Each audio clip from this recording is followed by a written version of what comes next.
When Mom and Dad ran downstairs with my younger sister, Ravenna Sutton, a crowd of neighbors and onlookers had already gathered outside. Everyone was discussing how the empty apartment upstairs had suddenly caught fire. Dad seemed to hear a scream. His instincts as a veteran firefighter made him want to rush upstairs immediately, but Ravenna grabbed his arm. I didn't hear anyone scream. "Don't go, Dad. It's too dangerous." Mom nodded in agreement. "She's right. The flames are already spilling out from the window. It's too dangerous." Finally, the fire truck arrived. Dad geared up and ran upstairs to put out the fire. In the middle of the charred room sat a burned corpse. That was me. My eyes were shut, my head hung low, and my entire body was totally burned and curled up from the fire. But because my hands and feet had been bound to the chair with iron chains, I remained in a sitting position. Soon, Mom came upstairs as well. She was the best doctor in the city. With just one look, she could tell I had no signs of life. I had been burned alive. Her eyes instantly turned red as she murmured, "That inhumane criminal. Being burned alive must be unimaginably painful." It was. The murderer had pierced my body with a blade. It had been excruciating. The fire spreading across my skin had been agonizing. Hearing my parents protect Ravenna and flee had hurt even more. I gazed at Mom longingly. There was a rare trace of pity in her expression. This was the first time she had ever looked at me so gently, even though I knew she was only pitying this corpse, not me. The police soon took my body away for an autopsy, and the apartment was sealed off. Although the fire didn't spread downward, it had blackened the exterior walls,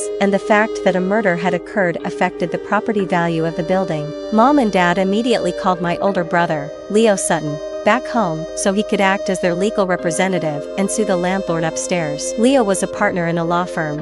He was also the only one in this family who never treated me like an outsider. The forensic team examined my body overnight. By the next day, the police arrived with photographs, asking questions to determine my identity. Inside my tightly shut mouth, they found a silver pendant with an engraved date. It was a pure silver necklace given to me by an old priest I met on a trip to a farm, something I had always worn close to my heart. The date engraved on it was the most important date to me, October 3rd, 2015. When the murderer dragged me away from my own doorstep, I knew I wouldn't make it out alive. So, while they weren't looking, I hid the necklace in my mouth.